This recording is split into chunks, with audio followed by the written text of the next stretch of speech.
What's up, everybody? It's Soren Baker. Mirahimi. And today on The Great Debaters, getting into some incredible songs here with Naughty by Nature.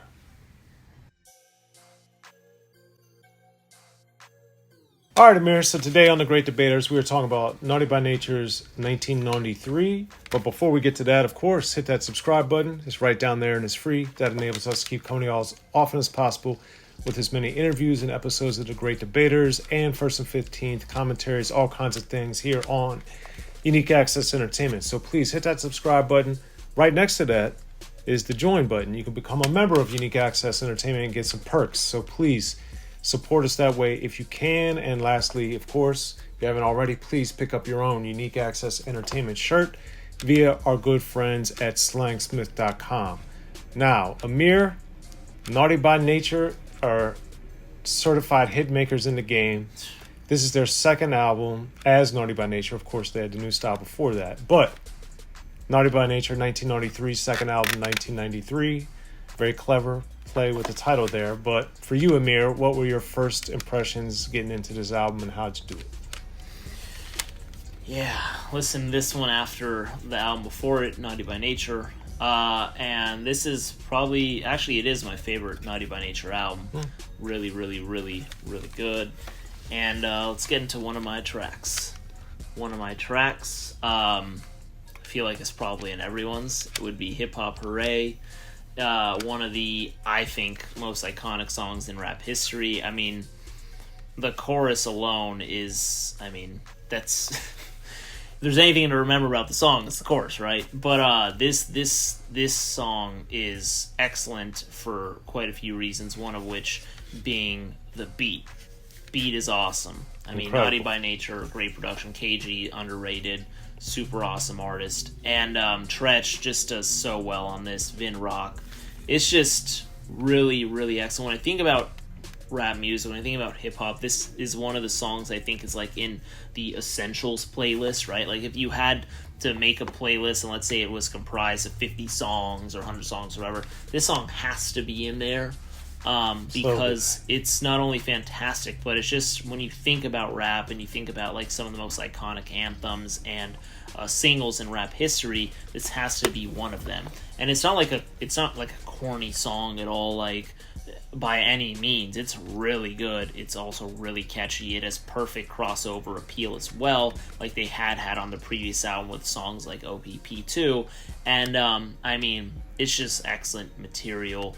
And it's hard. It would be very difficult to see why someone wouldn't like this. The cover of the album has a chainsaw. The Hip Hop Hooray single has a chainsaw on it too. So Treach, not only can he rap and make hits for the radio, but he can also be lethal as well with the chainsaw, as you can see there. So that's always interesting.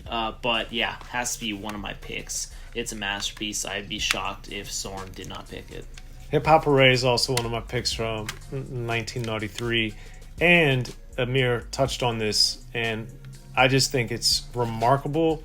And Treach, I think, is arguably has done it, and maybe Eminem is really the only other one, but to basically rap so intricately, so phenomenally, so detailed at the highest level, and have these monster hits consistently year after year after year as they did during their prime run. And Hip Hop Hooray, if you listen to what Treach is saying, his lyrical stuff, it's really up there lyrically, flow-wise, stylistically, his delivery, just everything about it is something you would expect to hear from, the backpack rapper or the rapper that can't sell records type of crowd.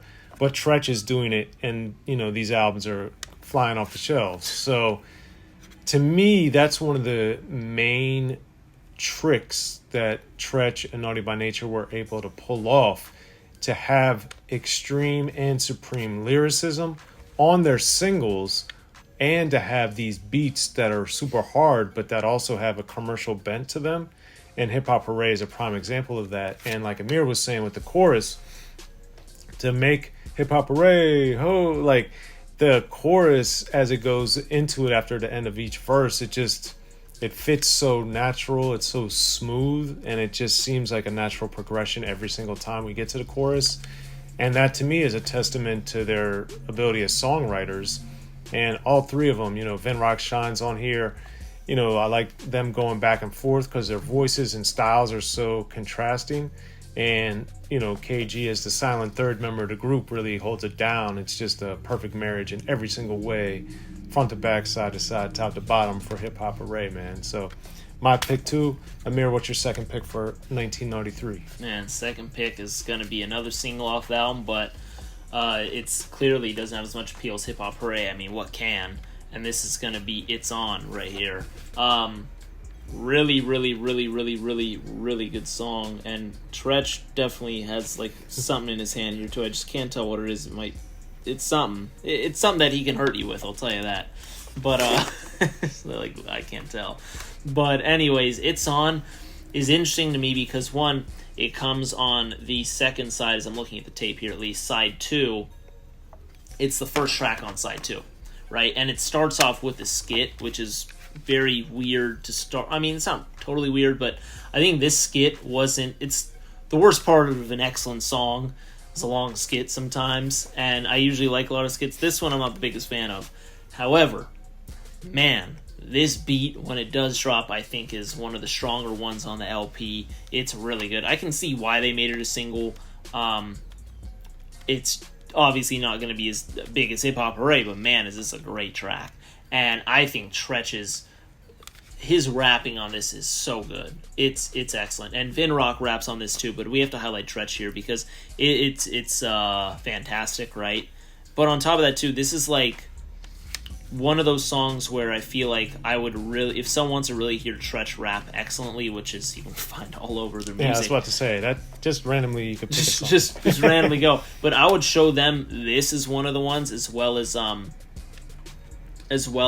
1993, the Naughty by Nature first track on that album too, Yoke the Joker. I mean, those two tracks would be 2 of like the 5 I'd play first, or 2 of the 10 I'd play first. And this one, I just think it's great. Like I said, I like the beat. I love the chorus too.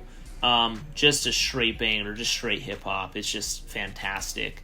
And on top of that too, I want to also mention that the CD single here is very interesting because not only does it have the album version, but also has a Beatnuts remix, and Beatnuts, really underrated hip hop group, super awesome.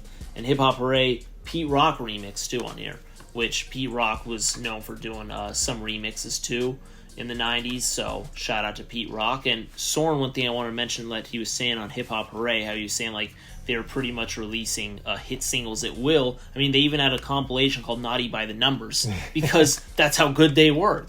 And this is like, oh, we sold this much here, we sold this much here, and this was this song. So it's a testament to how great they were and the run that they had. That's my second pick. What's your second pick? It's On is also one of my picks for my top 3. We mentioned Vin Rock, who doesn't get as much shine, of course, because Tretch is so phenomenal, but I always thought it was strange and weird that he was dissing Sir Mix-a-Lot. I didn't really ever understand or remember reading about what that was about. Maybe that was just because he was popular or making quote-unquote simplistic type of songs, Baby Got Back and stuff. I don't know, but I just don't remember or know if that was ever fully articulated as to what that beef was about. But I do remember when I heard It's On, it was just strange to me on many levels because I didn't think it was warranted. But regardless, I enjoyed it because I was like, oh, that kind of made me take notice of what Vin Rock was doing. But I mean, Tretch on here, as always, it just annihilates it. The beat is amazing, and then the chorus, to use the sample from the Scenario remix with Charlie Brown, check 'em out to the break of dawn, it's on. Like, that is always great to me when in a rap song, especially with someone by Naughty by Nature that's so big and going platinum, multi-platinum, to be able to sample the remix of the Scenario, which is, of course, people that love rap know the Scenario remix, but the average person that may have bought OPP has no idea what that is. So to be able to use that and to use it on a song that's so potentially commercially viable, like It's On, enough to where they released it as a single, I thought that was an awesome wrinkle. Sid Reynolds also worked on the production on this song with KG. So I'm interested. I'd be interested if I ever talked to either one of those two, like how that scenario remix thing came up to use it there. But I thought it was awesome. I thought the feel of the song is great, and just from top to bottom, man, it's on is amazing, amazing, amazing. So that's my second pick. Amir, what's your third pick on 1993? Third pick. Man, I was going back and forth here, Soren. I really like Daddy Was a Street Corner a lot. I mean, The Hood Comes First I like a lot. I even like The Only Ones a lot. Like, there's just so many good, damn good songs on here. But we're going to go with Hot Potato, because we were just talking about some rap shit just now with It's On and Tretch going in and Vin Rock doing what he does. And I think Hot Potato, man, is... First off, when I heard Freddie Fox on this is one of the first times I'd heard Freddie Fox. I think the first time I'd actually ever heard Freddie Fox was on some Gang Starr tracks. That's just the way that my listening history went. But I think like I had first heard him like maybe on like Militia and other things. That's Gang a good one to hear him on. It's fantastic. So when I heard him on this though, I was like, that guy sounds familiar. And I was like, dude, this guy's going in. And Freddie Fox, dude, he's one of those rappers, man, that you don't always see him on a feature list, but when you do, it's like, okay, some shit's about to happen. And he also blessed us with 2 verses on here. And Tretch, it's like Battle of the Titans, man. Like, who's gonna outdo who? Because they're both dropping bang like a bomb on this song. I think Freddie Fox is so damn good. The beat, I think, is really dope too. It's like one of the more underrated cuts on the album. And then also like Hot Potato, 1 Potato, 3 Potato, 4, like that is dope. I just think it's like a very tasteful, real hip hop battle shit type song. And you have 2 like elite MCs going 2 verses a pop, and it's just so good. I think Tretch and Freddie just give you like a lyrical exhibition right here and show you like how cocky they can be too. Freddie Fox is good at doing that. It's one of his main skills. It's one of his skills for sure. He's awesome, dude. Freddie Fox is underrated. So, man, Hot Potato is definitely one of my favorite tracks on the album. That's my last pick. What's yours? Well, Amir, this is a rare instance where we have the same 3 picks. Hey, there we go. Hot Potato, man. Man, Freddie Fox is so good. And to Amir's point, the great thing about this... You know, we don't get Vin Rock on the song, but we get 2 verses from each. So to have a 4-verse song of just these lyrical haymakers back to back to back to back, Tretch is on fire, Freddie Fox is killing it, and they're giving these brutal rhymes, but of course they're funny at the same time. So when you can add that force and that forcefulness, that anger, that fury, but also make it comical at the same time, hilarious. And I think both Freddie Fox and Tretch, Freddie Fox, of course, not being as popular, but I think it's just amazing when these guys are able to put in this brutal lyricism, but of course make it so funny at times. And I think that's a hallmark of Freddie Fox's work, and I wish more people would hear it because of how talented he is. But, you know, you get to hear Tretch on it a lot of the time because of his high-profile stuff with Naughty by Nature, but both of Tretch and Freddie Fox throughout Hot Potato, man, it's just amazing. And like Amir was saying with the 4 verses, that's the thing that really surprised me about the song, because normally when you have a guest appearance, it's 1 verse, and then on top of that, I was expecting Vin Rock to come in, not Tretch and Freddie Fox to do 2 verses. So it was just like surprise after surprise after surprise. And you know, back in the day, just looking, he's not listed on as a guest appearance on the album. So I thought that was super cool. And it was just like, oh man, Freddie Fox, yeah, just amazing, amazing, amazing. And I think one of the many things I like so much about Naughty by Nature is that their singles seem to be different experiences, different worlds by and large, because so much of their music was hard and street, even though it was very polished sonically because of what KG does. But lyrically, it was more or less the same a lot of the time, other than some of the concepts like Written on Your Kitten or OPP or different things. The concepts were a little more focused, I would say, and not as braggadocio or just freestyle style. as we get on, say, Hip Hop Array. But with Hot Potato, you really just get to see this at the highest level going off. And that, to me, is something that I always love about Hot Potato. And, like, Treach's play on words with your left and your right side, I thought was awesome. It's just top to bottom, man. Hot Potato is amazing. That's my third pick. You guys got Amir's third pick. So, as always, you guys know where it is. That subscribe button. You also know the comments are down there. Please hit us up. As you see, we hit you back often on those because we like to hear your guys' opinions and feedback on not only what we're saying, but your top 3 picks as well. But please hit us in the comments. Please hit that subscribe button. And please join us. Please pick up your Unique Access Entertainment shirt via slangsmith.com. I'm Soren Baker. Amir Rahimi. Naughty by nature.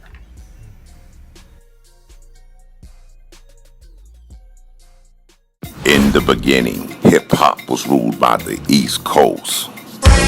Then the West Coast rose to prominence thanks to gangster rap. Straight out of Compton, crazy motherfucker named Ice Cube. Hip-hop changed the world.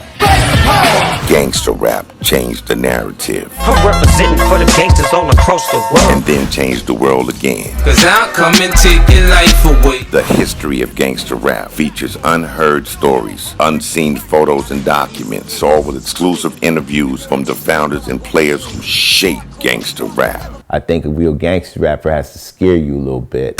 The history of gangster rap written by veteran rap journalist Soren Baker. In stores now. Yo, what up? This is DJ Quick. Be sure to pick up my homeboy Soren Baker's book, The History of Gangster Rap, if you really want to know what we do.